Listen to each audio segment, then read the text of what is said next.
उहाँहरूको कुरा सुने मैले भोट घन्टीमा हाल्छन् भन्ने चिज चाहिँ मलाई थाहा थियो। त्यही भएर जो जहाँबाट उठ्यो त्यहाँबाट जित्नुहुन्छ भन्ने चिज चाहिँ मेरो लागेको छैन। तर जिम्मेवारी थपिएको बोध भएको छ। हिजोको भन्दा अब जिम्मेवारी भनेको कञ्चनपुर 2 का जनताहरूलाई, त्यहाँका स्थानीयहरूलाई के सहज गर्न सकिन्छ, त्यहाँका समस्याहरू कसरी समाधान गर्न सकिन्छ, कसरी विकास गर्न सकिन्छ भन्ने चिजमा चाहिँ बढी ध्यान गएको छ। जति पनि ठाउँमा हामी गयौँ त्यो गुनासोहरू जितेर सांसद गए, काठमाडौँ गए, फर्केनन् भन्ने चिज थियो। जहाँ पनि त्यो प्रश्नको सामना गर्नु पर्थ्यो।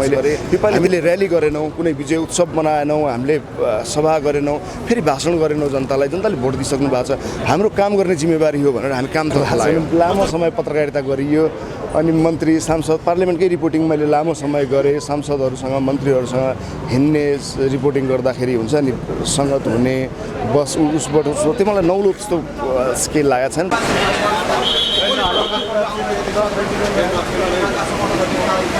दीपक बोहराको यति बेला आगमन देखिरहनु भएको छ। कञ्चनपुरबाट चुनाव जितिसकेपछि उनी पहिलोपल्ट काठमाडौँ प्रवेश गरेका छन्। दीपक सर, कस्तो भयो चुनावको यो छेडलाई थोरै सम्झिनुहोस्। 23,000 बढी मतान्तरले विजय गराउनु भयो कञ्चनपुरमा।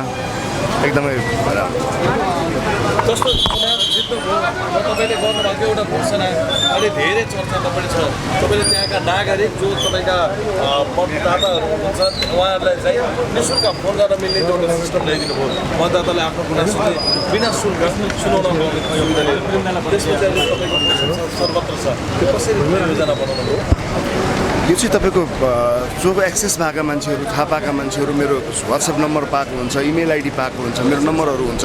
तर कतिपय मान्छेहरूलाई जो साँच्चीकै समस्यामा परेका छन् ती मान्छेहरूसँग मेरो नम्बर पनि पाउन गाह्रो हुन्छ।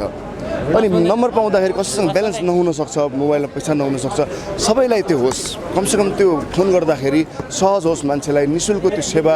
जनताको भोट पाएर हामी विजयी भएका हौँ, संसदमा आएका हौँ। जनताको लागि त्यति फोन गर्दाखेरि त कमसेकम पैसा नलाग्ने बनाउन सकिन्छ भन्ने हिसाबले त्यो निःशुल्क कल टोल फ्री नम्बर राखिएको। त्यो राखिसकेपछि त्यो तपाईँले मात्र लागू गर्ने हो कि राष्ट्रिय स्वतन्त्र पार्टीका जति पनि निर्वाचित सांसदहरू हुनुहुन्छ उहाँहरू सबैले हो? यो के हो खास चाहिँ?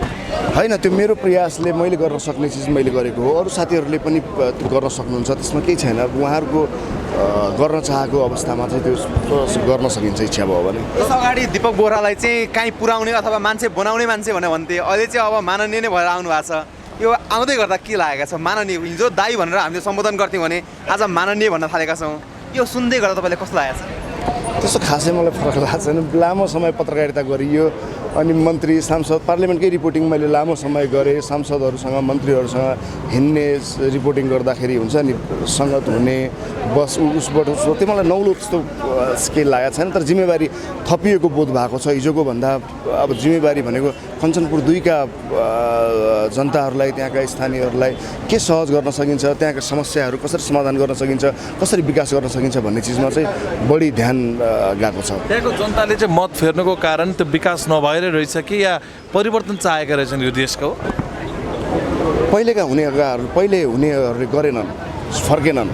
जति पनि ठाउँमा हामी गयौँ त्यो गुनासोहरू जितेर सांसद गए, काठमाडौँ गए, फर्केनन् भन्ने चिज थियो। जहाँ पनि त्यो प्रश्नको सामना गर्नु पर्थ्यो। मैले योपालि त्यही भएर मैले सबैभन्दा अगाडि सचिवालय स्थापना गरेँ मेरो निर्वाचन क्षेत्रमा। टोल फ्री नम्बर म घर घर पनि जाने प्रयास गरेँ। हामीले र्याली गरेनौँ, कुनै विजय उत्सव मनाएनौँ, हामीले सभा गरेनौँ, फेरि भाषण गरेनौँ। जनताले भोट दिइसक्नु भएको छ। हाम्रो काम गर्ने जिम्मेवारी हो भनेर हामी कामतर्फ लाग्यौँ। जस्तो कि कुनै समयमा भन्नुहुन्थ्यो तपाईँ जहाँबाट राष्ट्रिय स्वतन्त्र पार्टीको घन्टी बहाएको उम्मेदवार उठ्छन् त्यहाँबाट म जिताइदिन्छु भनेर चुनौती दिनुभएको थियो। यसपालि पनि लगभग त्यो भएको छ। यसलाई कसरी लिनु भएको छ? त्यो भविष्यवाणी त मिल्यो?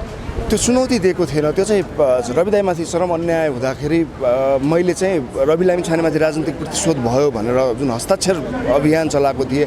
मान्छेहरू एयरपोर्टमा भेट्दा, बाहिर कहीँ भेट्दाखेरि रविजीमाथि अन्याय भयो, रविजीमाथि अत्याचार भयो, यिनीहरूले त्यसको पाउँछन् भन्ने हुन्थ्यो।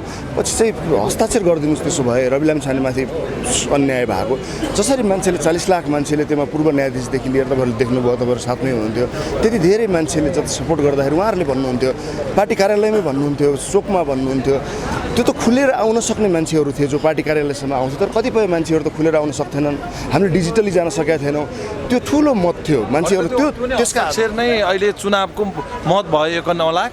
होइन त्यो आधारमा जस्तो जनतासँग जाने मौका मिल्यो त्यो पुग्ने उहाँहरूको कुरा सुने मैले भोट घन्टीमा हाल्छन् भन्ने चिज चाहिँ मलाई थाहा थियो त्यही भएर जो जहाँबाट उठ्यो त्यहाँबाट जित्नुहुन्छ भन्ने चिज चाहिँ मेरो थियो जस्तो कि तपाईँ यहाँ निर्वाचित भएर आउँदै गर्दा हामीले एउटा प्रश्न सोध्नै पर्छ अहिले तपाईँलाई जिताएर पठाउने तपाईँका मतदाताहरूलाई 5 वर्षपछि तपाईँले त्यहाँ पुग्दै गर्दा के कुरामा चाहिँ गर्व गर्न सक्ने बनाउनुहुन्छ 5 वर्ष मैले काम गरेँ भने अर्को चुनावमा मैले मत माग्न घर घर गइराख्नु पर्दैन लास्ट क्वेसन अब